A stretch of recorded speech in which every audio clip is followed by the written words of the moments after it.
Hello, this is Grandpa Jordan, and I'm here to read you a story. I'm going to read you a story from one of my favorite authors. His name is Dr. Seuss. Can you say that? Dr. Seuss? Well, anyways, the story that Dr. Seuss that I'm going to read is called Sneetches. This is a book by Dr. Seuss that has the Sneetches story, and it has other stories as well. So we'll get a chance to read them all, but for right now we're just going to read the Sneetches. So here's a nice picture of the Sneetches playing ball. What you're going to notice here is, what do these Sneetches have on their stomachs? See the little green star? They have stars on their stomachs. That's important, and you'll see why as we go through the book. Here's the story.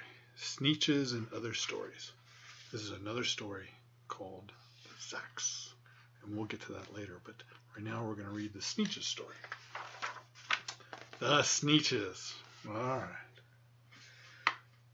so here we go. You ready?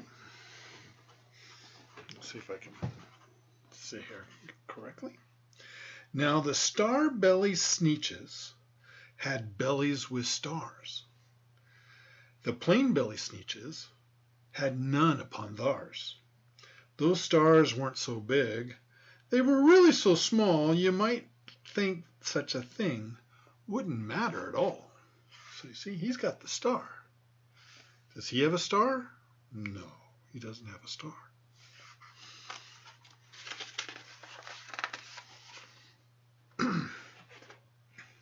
But because they had stars, all the star-belly Sneetches would brag, "We're the best kind of Sneetch on the beaches." With their snoots in the air, they would sniff and they'd snort. "We'll have nothing to do with the plain-belly sort." And whenever they met some, when they were out walking, they'd hike right on past them without even talking. When the star-belly children went out to play ball, could a plain belly get in the game? Not at all. You only could play if your bellies had stars, and the plain belly children had none upon theirs. So you see, they got stars, but they don't have stars. Are they letting these people or these Sneetches play ball? No, they're not. And that's why they're sad. They want to play ball with these, but they don't have stars on their bellies. So they're not allowed to play ball. That's sad.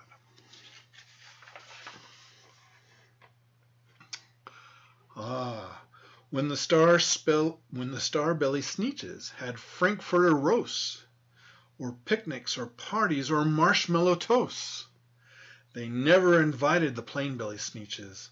They left them out cold in the dark of the beaches. They kept them away, never let them come near, and that's how they treated them year after year. So here's all the star-belly Sneetches having their Frankfurter roasts. They're all eating their hot dogs. And all the other Sneetches with no stars, they're sad because they want to be part of the party. But they can't. They don't have stars. Then one day it seems, while the plain-belly Sneetches, then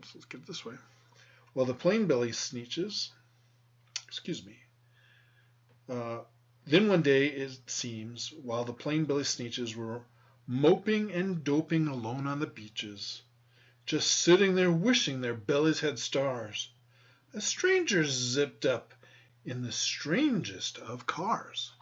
There's a car. "My friends," he announced in a voice clear and keen, "my name is Sylvester McConkey McBean, and I've heard of your troubles. I've heard you're unhappy. But I can fix that. I'm the fix-it-up chappie. I've come here to help you. I have what you need, and my prices are low, and I work at great speed, and my work is 100% guaranteed." See, it says his name, Sylvester McConkey McBean. That's his name. Yeah, so all the Sneetches here are kind of wondering, who is this guy? What's he going to do?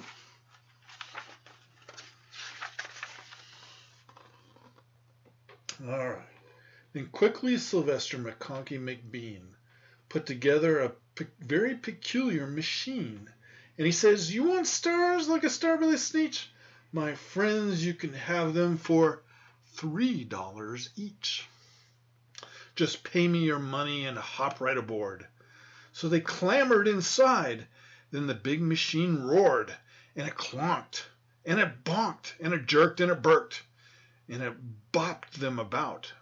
But the thing really worked. When the plain belly Sneetches popped out, they had stars. They actually did. They had stars upon theirs. So they go into the machine. They don't have stars, but when they come out of the machine, they got stars. What a wonderful machine, right? We'll see. All right. Then they yelled at the ones who had stars at the start. We're exactly like you. You can't tell us apart. We're all just the same now, you snooty old smarties. And now we can go to your Frankfurter parties. Good grief, groaned the ones who had stars at the first. We're still the best Sneetches, and they are the worst. But now, how in the world will we know? They all frowned. If which kind is what, or the other way around.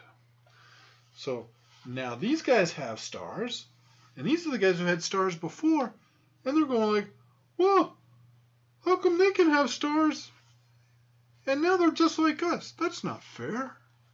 They're still bad. All right. Then came up McBean with a very sly wink. And he said, things aren't quite as bad as you think. So you don't know who's who. That's perfectly true. But come with me, friends. Do you know what I'll do? I'll make you again the best Sneetches on beaches. And all it will cost you is $10 eaches. They're all happy. He's got a solution to the problem. Belly stars are no longer in style, said McBean. What you need is a trip through my star-off machine. This wondrous contraption will take off your stars, so you won't look like the Sneetches who have them on theirs. And that handy machine, working very precisely, removed all the stars from their tummies quite nicely. So they give him his money, $10, and they walk into the machine with their stars on their bellies. And when they come out of the machine, no more stars. So now these guys are happy. Then, with snouts in the air, they paraded about, and they opened their beaks, and they let out a shout. We know who's who. Now there isn't a doubt. The best kind of Sneetches are Sneetches without. Then, of course, those with stars all got frightfully mad. To be wearing a star now was frightfully bad. Then, of course, old Sylvester McConkey McBean invited them into his star-off machine. And then, of course, from then on, as you probably guess, things really got into a horrible mess.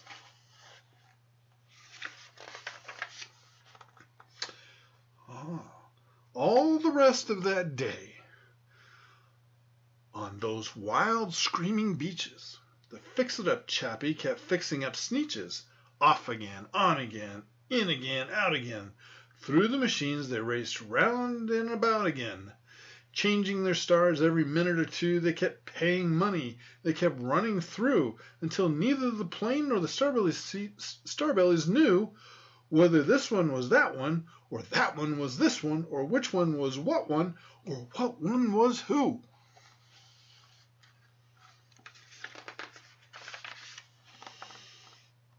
Then, when every last cent of their money was spent, the fix-it-up chappie packed up and he went. He's leaving with all the money. And he laughed as he drove in his car up the beach. The never will learn. Now you can't teach a Sneetch. But McBean was quite wrong. I'm quite happy to say that the Sneetches got really quite smart on that day. The day they decided that Sneetches are Sneetches, and no kind of Sneetch is the best on the beaches. That day all the Sneetches forgot about stars, and whether they had one or not upon theirs.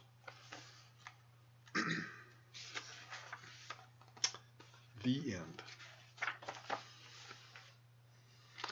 That's a really good story. So, is it important to have a star on your belly? Is it really important? Does it make you better than the guy without the star on the belly? No. How about the guy without the star? Is he more important than the guy with the star? No. It doesn't really matter. It doesn't matter if you got stars on your bellies, if you wear glasses or you don't wear glasses, if you're bald or not bald, if you got a beard or don't have a beard. It doesn't matter what color your skin is, what color your eyes are. It doesn't matter how bright your teeth are. You're still important. And that's what Dr. Seuss wanted to teach us with the story. So that's the end of the story. Until next time.